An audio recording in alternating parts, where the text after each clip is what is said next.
I never thought I'd find myself writing something like this, but life throws curveballs when you least expect them. My name is Ethan, and I was married to a woman named Jessica for nearly 8 years. On the outside, we looked like the perfect couple. I worked as a software engineer, making a decent living, while Jessica was a marketing manager at a well-known firm. We had a nice house, a couple of dogs, and a circle of friends who often commented on how lucky we were to have found each other. But beneath the surface, things were starting to shift. I noticed small changes in Jessica's behavior. At first, I thought it was just life's usual ups and downs. She'd come home late from work more often, claiming she was caught up in meetings or had to attend events for her job. Then there were the nights she'd spend working late, but didn't seem to have any actual work to show for it when she got home. When I asked her about it, she'd brush me off, saying I was being paranoid and that I should trust her. But trust is a fragile thing, and I could feel it breaking. The more she lied, the more I felt my gut telling me something was off. I started looking for signs, subtle changes in her phone habits, her sudden need for privacy, the way she'd jump at the slightest sound of a text notification.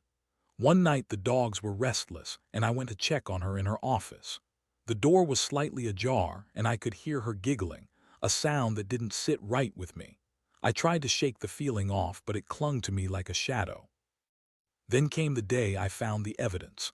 I was cleaning up around the house when I stumbled upon a small notebook tucked inside her nightstand. At first, I thought it was just some old notes from work, but as I flipped through the pages, my heart sank. There were names, dates, and a whole lot of heart emojis next to a name I didn't recognize: David. The more I read, the clearer it became this wasn't work-related. It was about an affair.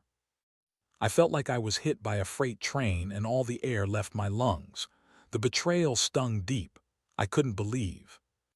My wife, my partner, was cheating on me with some politician. I confronted her later that night. I thought about how to approach it, but in the end, I just threw the notebook on the coffee table and asked her to explain. Her reaction was immediate. She froze, her face paling as she realized I had found out. I was expecting tears or denials, but instead she started with anger. "How dare you go through my things, Ethan? This is an invasion of privacy," she shouted, her voice rising with every word. I couldn't believe what I was hearing. I laid out everything I had read, and instead of remorse, she started spinning lies. She claimed it was just a flirtation, that she was bored in our marriage, and that David was someone she could talk to about her dreams and ambitions. The rage inside me was boiling over, but I held it in. I wanted to scream, to shake her, to make her understand how deeply she had hurt me. Instead, I felt like a fool sitting there listening to her pathetic excuses. I realized that this wasn't just about her affair. It was about the person I thought I knew and loved. As the night wore on, I felt a journey begin in my heart. I was no longer just a husband. I was a man betrayed. I could feel the emotional weight pressing down on me, but anger was quickly morphing into sadness, and sadness felt like a never-ending abyss. I was drowning in a sea of confusion, questioning everything I had believed in about us. That night marked a turning point in my life. I decided I wouldn't let this betrayal define me. I needed to figure out my next steps carefully. The thought of revenge started to creep into my mind, and I could feel it starting to simmer beneath the surface. As I sat there in silence, the reality began to sink in. I had a decision to make, and I had to choose wisely. Little did I know, my life was about to take a sharp turn, and I was ready to embrace it. After that night, everything changed. I couldn't just sit idly by while Jessica lived her double life. I felt like a ghost in my own home, moving through the days with a heavy heart and a burning desire for revenge. The love I once felt for her had morphed into something darker. I was tired of being her doormat, of living in a lie, and I needed to reclaim my power. The next few days were torturous. I put on a brave face at work, but inside I was a mess. I started to gather every shred of evidence I could about Jessica and David. I spent hours on social media, browsing through her posts, searching for anything that could reveal more about their relationship. It was like peeling an onion. Every layer brought tears, but I kept going because I needed to uncover the truth. I found out more than I expected. David was a local politician, well respected in the community, and their affair had been going on for months. I even noticed a few photos where Jessica was attending events that coincided with meetings he had. The depth of her betrayal was staggering. It wasn't just a fling. It was a calculated deception involving someone whose public image was pristine, which made it all the more infuriating. Then came the moment I decided to act. I would expose their affair in a way that would ensure Jessica and David faced consequences for their actions. It wasn't just about revenge, it was about justice for me. I started by gathering everything I could, a timeline of their meetings, screenshots of texts, and even photos of them together that I managed to find online. The more I collected, the more empowered I felt. I reached out to an old friend from college who worked as a journalist. We had lost touch over the years, but I knew he had a knack for uncovering scandals. When we met for coffee, I laid everything out for him. He was shocked at first, but I could see the wheels turning in his head. "This could be big, Ethan," he said, his eyes lighting up with the prospect of a juicy story. As we discussed the details, I could feel the adrenaline coursing through my veins. I was no longer the victim. I was the one holding the cards. The thought of Jessica's humiliation filled me with a sense of satisfaction. I wanted everyone to know the truth about her and David, to watch their worlds crash down around them. I spent the next few weeks meticulously planning how to execute my revenge. I wanted to ensure it was done right, so I started compiling everything into a comprehensive dossier that my friend could use in his article. I even managed to get a few anonymous tips from people who had witnessed Jessica and David together at various events. Each piece of information solidified my resolve. Meanwhile, Jessica was blissfully unaware of the storm brewing. She continued to act like everything was fine between us, constantly making excuses for why she needed to be out late or why she was glued to her phone. I found it almost laughable, but I played along, pretending to be the supportive husband while secretly plotting their downfall. The emotional turmoil was still there, though. I had moments of doubt. Was I doing the right thing? Would I regret exposing her? But each time I thought about the way she had shattered my trust, my resolve hardened. I couldn't allow myself to back down. I had to see this through. Finally, the day came when my friend was ready to publish the article. He had spent weeks confirming the details and gathering corroborating evidence. I remember sitting in my living room, the tension thick as I waited for the news to break. Would it be on the front page? Would David's political career be destroyed? Would Jessica face the consequences she so richly deserved? I felt a mix of excitement and anxiety. This was it, the moment I had been waiting for. I had taken control of my life, and the thought of Jessica's betrayal being laid bare for everyone to see filled me with an exhilarating sense of power. As the hours ticked away, I could feel the anticipation building inside me.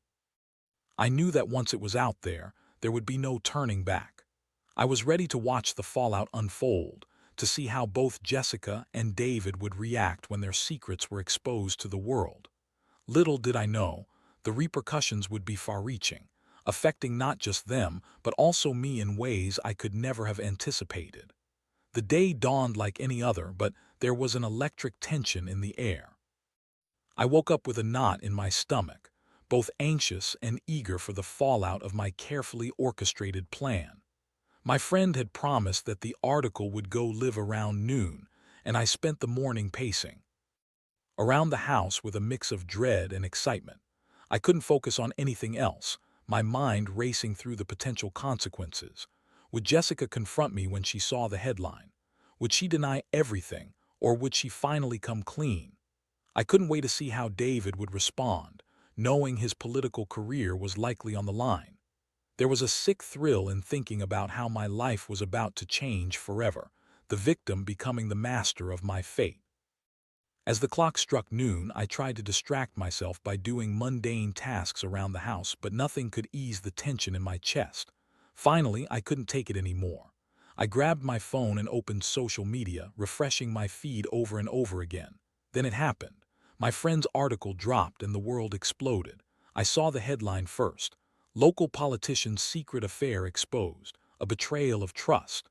My heart raced as I read through the article. It detailed everything: Jessica's affair with David, how long it had been going on, and even included quotes from anonymous sources who witnessed them together. My friend had done an incredible job. Almost instantly, my phone started buzzing with notifications. Friends and colleagues were sharing the article, tagging me in posts, and asking what I knew about the scandal. I felt a rush of adrenaline. People were finally seeing what I had known for weeks.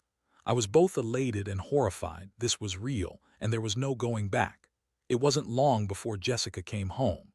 I had arranged to have the day off to brace myself for whatever was to come, and as she walked through the door, I could see the confusion on her face. She had that same fake smile plastered across her lips, but it faltered the moment she glanced at my expression. I didn't say a word, I just pointed to my phone. She rushed over, her eyes scanning the headlines, and I could almost see the realization hitting her like a freight train. "What is this?" she shrieked, her voice rising in panic. "Ethan, you can't be serious." I finally found my voice. "You want to explain to me why I just read about your affair with David in the paper?" I kept my tone calm, but the fury bubbling beneath the surface was hard to contain. Face turned pale as she began to stammer. "It's not what you think. I was going to tell you. More lies." The pattern was becoming painfully familiar. She tried to reach for my arm, but I stepped back, refusing to let her touch me. "You were going to tell me," I echoed, incredulous. "You were going to tell me after how many months of lying to me, after how many nights you spent with him?" Tears filled her eyes, and I could see her scrambling to regain control. "Ethan, please," I was confused. "It was a mistake. I never meant for it to go this far." I shook my head, disgusted. "A mistake? You're calling it a mistake while you're crying over the consequences of being caught. Don't you dare try to play the victim here." She looked at me with desperation, as if searching for a glimmer of sympathy. "You don't understand. I was unhappy and David was there for me. He listened to me, supported me." "Supported you?" I interrupted, my anger boiling over. "Supported you by sleeping with you behind my back. You didn't think about how I'd feel. You didn't think of the life we built together. This wasn't just about you, Jessica. You've shattered everything." Her cries turned into sobs, and I felt a flicker of remorse, but it quickly faded. I was done being the one who comforted her. I watched as she fell apart, her carefully constructed facade crumbling into pieces. "Ethan, please don't do this," she begged. "You can't just ruin him. He's a good man." I laughed bitterly. "A good man? Is that what you call him? A good man who's ruined my life? He deserves this as much as you do. You both made your bed and now you have to lie in it." The reality of her situation began to sink in, and I watched her fight to regain her composure. "I'll fix this, Ethan," she pleaded, desperation clawing at her voice. "I'll end it with him. I want to work on us. Just give me a chance." But I wasn't interested in her excuses anymore. I had moved beyond the point of wanting to work on our marriage. The damage was done, and the wounds were too fresh. I needed time, space, and clarity to figure out how to proceed from here. "Jessica," I said, my voice steady but cold, "there's nothing to fix. You made your choice, and now you'll face the consequences. I won't be part of your lies anymore." As I watched her crumble before me, I felt a sense of power wash over me. It was exhilarating to finally take a stand. I had spent so long feeling like a victim, but now I was taking control of my narrative. It was painful to see her hurt, but I had to remind myself that this was her doing, not mine. The aftermath of that confrontation left us both shaken. I knew the coming days would be filled with chaos, and I was ready to face whatever fallout came next. I had taken my first step toward healing, and in doing so, I had found a strength I didn't know I had. The days following the explosive confrontation were surreal. I felt like I was living in a whirlwind, caught in a storm of emotions I had never experienced before. Jessica tried repeatedly to reach out, desperate to salvage what was left of our marriage, but each time she approached, I felt that old anger bubbling back to the surface. I had made my decision, but the lingering sadness was hard to shake. News of her affair spread like wildfire, especially since David was a prominent figure in town. I watched as the fallout unfolded on social media and in conversations around the office. People were talking, gossiping, and speculating, and it was both agonizing and oddly validating. I was no longer the silent victim. I was the man who had stood up and exposed the truth. Jessica's public humiliation was hard to witness. I watched her deflect questions from friends and colleagues, attempting to brush off her actions as misunderstandings or just a rough patch in our marriage. But deep down, I knew the truth. She was not the victim she pretended to be, and I found a strange sense of satisfaction in that. Then came the day when David stepped down from his position. The local news reported it as a voluntary resignation to focus on personal matters, but everyone knew the real reason. I could almost feel the shockwaves ripple through the community. It was a bitter victory, but I couldn't deny the satisfaction it brought me. Jessica was devastated. Her facade began to fracture under the pressure of the public scrutiny. I watched her go from a confident, if somewhat entitled woman to someone who was lost and confused. She no longer walked with the same head held high. Instead, she moved through the world like a ghost, burdened by the weight of her choices. An unexpected twist came one evening when Jessica showed up at my office. I was still trying to keep my distance, opting to spend more time at work to avoid confronting the reality of being home with her. Seeing her standing there, tears streaming down her face, was a sight I never expected. "Ethan," she pleaded, her voice trembling. "Can we talk, please?" I didn't know what to say. Part of me wanted to slam the door shut, lock her out, and never look back. But the other part, the part that still cared for her deep down, hesitated. I took a breath and finally nodded, inviting her into my office. We settled into an uncomfortable silence, and I could feel the tension thickening in the air. Jessica looked smaller somehow, as if the weight of her decisions had physically shrunk her presence. "I'm sorry," she began, her voice cracking. "I messed up. I never wanted to hurt you." "Then why did you?" I shot back, my anger still simmering just beneath the surface. "Why did you think it was okay to betray me, to throw our life away for a fling?" "Because I was confused, Ethan." She cried, desperation spilling from her eyes. The excitement, the thrill, it made me feel alive again. "I thought I could have both, my career, my dreams, and a little fun on the side without it affecting you." I shook my head in disbelief. "You really thought you could have it all? You thought your lies wouldn't come crashing down?" "I thought I could manage it," she said softly, her voice barely above a whisper. "But I see now how wrong I was. I lost sight of what truly mattered." I watched her, torn between the anger I felt and the sadness that was creeping back in. There was a part of me that wanted to believe she was sincere, that she genuinely regretted her actions. But another part of me, the part that had been crushed by her betrayal, felt that any chance of rebuilding trust was too far gone. "I need time, Jessica," I said finally, my voice steady but firm. "I can't just forgive and forget because you're feeling guilty now. This is deeper than just a mistake. You shattered my trust." "I know," she replied, tears streaming down her cheeks. "And I'm willing to do whatever it takes to make it right. I'll go to counseling, I'll cut him out of my life completely, whatever you need." I couldn't help but feel a flicker of hope at her words, but hope was a dangerous thing. It's not just about cutting out David, Jess. It's about figuring out why you felt the need to cheat in the first place.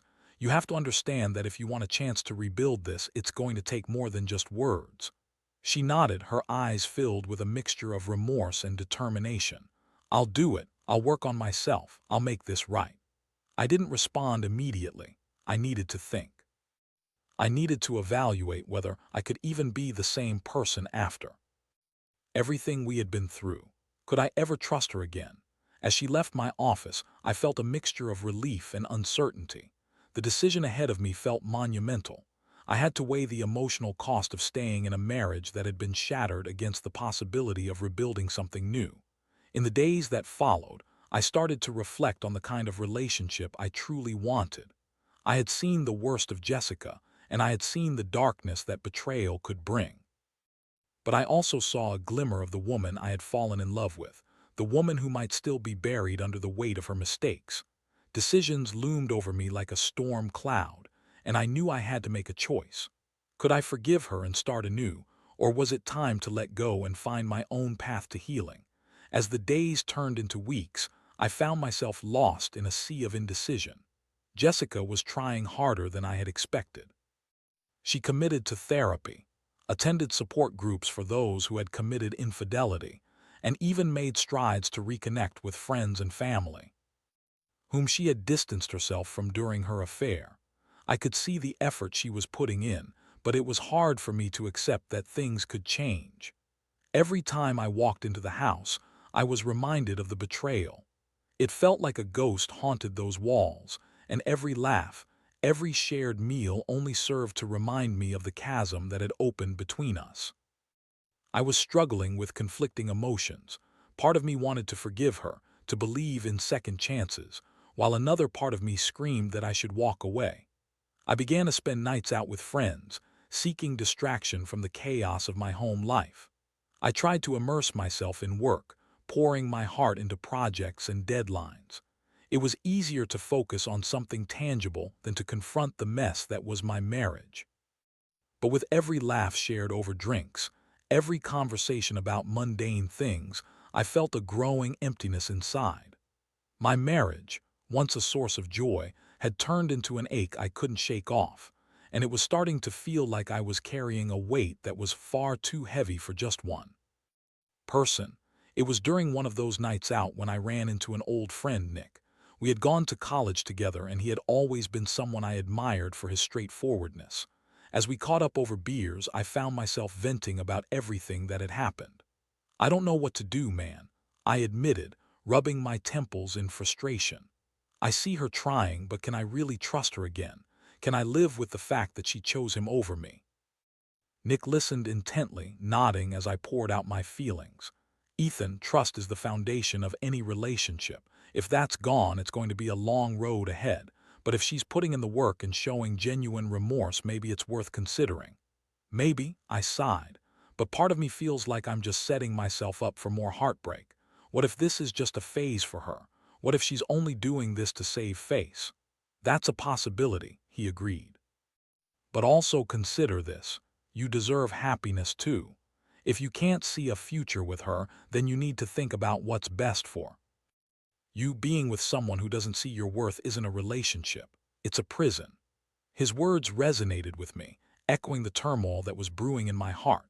I realized that while I was focusing on Jessica's recovery, I was neglecting my own emotional needs. It was time for me to confront the reality of my situation, whether that meant working towards rebuilding our relationship or taking the leap and finding my own path. That night, as I lay in bed, I thought about what Nick had said. I began to reflect on my own desires and what I truly wanted out of my life. I needed to prioritize myself and my happiness. It was an awakening of sorts. I realized I had spent so long being reactive to Jessica's actions that I had forgotten to listen to my own heart. The next few days felt like a turning point. I started asserting myself more, setting boundaries in our conversations. I told Jessica that while I appreciated her efforts, I couldn't continue to engage in discussions about our future until I had clarity. This wasn't a punishment. It was a necessary step for both of us to find our footing again. With every passing day, I felt a sense of empowerment growing within me. I started to take small steps to rediscover who I was outside of the marriage. I picked up old hobbies, spent time with friends, and even began to consider a new fitness routine. Each step was a declaration that I could heal, even if it meant doing so alone. Despite the independence I was cultivating, Jessica continued to reach out and pour her heart out to me. She would text me updates about her therapy sessions and share insights she was gaining about herself. I could tell she was genuinely working on her issues, and I felt a strange sense of pride in that. Yet I still struggled with my emotions. One evening, after a particularly long day at work, I came home to find her sitting on the couch, looking more vulnerable than I had ever seen her. "Ethan, can we talk?" she asked, her voice small and shaky. I nodded, preparing myself for whatever was to come. She took a deep breath. "I've been thinking a lot about us. I know I made terrible mistakes, but I want you to know that I'm committed to changing. I realize now how much I took you for granted." "Do you?" I asked, my heart heavy. "Do you really understand the depth of what you did, the pain you caused me?" "I do," she replied, her eyes glistening with fresh tears. "I've been digging into why I acted the way I did, and it's not an excuse, but I was running from my own insecurities. I thought I could find validation outside of our marriage, and I was wrong. I've realized that I need to take responsibility for my actions. It was a heartfelt plea, and for the first time I felt a genuine connection to the woman I had loved. But even with that connection, I was still cautious. Jessica, it's not just about saying the right things. You have to show me you can be trusted again. Trust is built on consistent actions over time. I know, she said, determination in her voice. And I'm willing to do whatever it takes. I want you back in my life. I want to make this right. Her sincerity was palpable, and for a moment I felt a flicker of hope, but I still needed to protect my heart. I can't promise anything, Jess. I need to see real change before I can even consider moving forward. I could see her take a deep breath, absorbing my words. That's fair, I'll show you. I'll prove it to you, Ethan. As she spoke, I felt the weight of the decision before me. It wasn't just about forgiveness. It was about choosing to trust again. I needed time and space to contemplate where I wanted to go from here. With clarity slowly returning, I realized that I had the power to shape my own future. Whether that future included Jessica or not was still uncertain, but I was no longer a victim in my own story. I was taking charge, and that was the most liberating feeling of all. As the weeks turned into months, I found myself navigating a delicate balance between healing and the complexities of my relationship with Jessica. I spent time reflecting on my own needs and desires, working to rebuild my sense of self while also being open to the possibility of reconciliation. I knew that trust couldn't be rushed. It would take time, consistency, and genuine effort on Jessica's part. Jessica continued her therapy diligently, and I was impressed by the changes she was making. She was more introspective, often sharing insights about her childhood and the insecurities that had driven her actions. It was a different side of her, one I hadn't seen in years. I found myself conflicted, torn between the woman I once loved and the hurt she had caused me. One evening we sat across from each other at the dining table, the air thick with tension. It had been a while since we had a heart-to-heart, and I sensed this was an important moment. "Ethan," she began, her voice steady, "I know I've hurt you in ways I can't even begin to comprehend. I want you to know that I'm committed to being a better person, not just for you, but for myself." I listened carefully, my heart open but cautious. "Jessica, I appreciate your effort, but I need to see it in action, not just hear the words. It's not easy for me to forgive or to trust again. You need to understand the gravity of what you did." "I do understand," she replied, her face earnest. "And I'm willing to face the consequences, whatever that may look like. I know I can't change the past, but I hope we can work towards a better future. I want to earn your trust back, step by step." Those words rang true, and for the first time I felt a flicker of hope. Maybe it was possible for us to rebuild something new. It wouldn't be easy, but perhaps it was worth exploring. "Okay," I said finally, a sense of resolve washing over me. "Let's take it slow. I'm not ready to fully commit yet, but I'm open to seeing where this goes." Jessica nodded, relief flooding her features. "Thank you for giving me a chance, even if it's small. I won't take it for granted." From that moment on, we focused on rebuilding our relationship one day at a time. We started small, regular conversations about our feelings, setting boundaries, and checking in with each other. I could see the effort Jessica was putting in, and it was helping to heal some of the wounds. We began to reconnect in ways I hadn't expected, sharing laughter and exploring new interests together. But the journey wasn't without its challenges. There were moments where I felt the ghosts of the past creeping back in, whispers of doubt and fear nagging at the edges of my mind. I had to remind myself to communicate openly, to voice my insecurities rather than letting them fester. Jessica was receptive, often reminding me that she was committed to our growth, and that helped ease some of my anxieties. A few months later, we found ourselves sitting in our favorite cafe, the atmosphere lively and warm. As I watched her laugh and engage with the staff, I felt a sense of contentment wash over me. Maybe we were on the right path. The tension had eased, and while the scars of betrayal were still there, they were beginning to heal. "Ethan," Jessica said suddenly, her tone serious, "I know I've put you through hell and I can't change that. But I want to make things right, not just for us, but for the future we can build together. I love you and I want to show you that every single day." Her sincerity struck a chord within me. I love you too, Jess. I replied, feeling a warmth spreading through my chest. But love alone isn't enough. We have to continue working on ourselves, on our communication, and on rebuilding trust. She nodded, understanding my words. I'm all in. I'll do whatever it takes. We spent the rest of the day talking about our future, dreaming of what could be while grounding ourselves in the present. I felt a sense of hope coming back into my life, a belief that healing was possible. In the months that followed, we continued to navigate the complexities of our relationship, learning to communicate openly and honestly. We sought couples therapy to aid us in this journey, gaining tools to confront the tough conversations that still lay ahead. Through all the pain and heartache, I had learned valuable lessons about love, trust, and the importance of self-worth. I understood that forgiveness is a process, and it's okay to take time to heal. I discovered that while relationships can be tested to their limits, they can also emerge stronger if both partners are willing to put in the work. As I looked back on the journey we had taken together, I felt a sense of peace. Life had thrown me a curveball I never expected, but through it all, I had found my strength. Whether Jessica and I would end up together in the long run was still uncertain, but I had learned that life goes on, and so does the capacity to love and trust again, if both people are willing to take that leap. In the end, I realized that sometimes it takes facing the darkest moments to truly appreciate the light.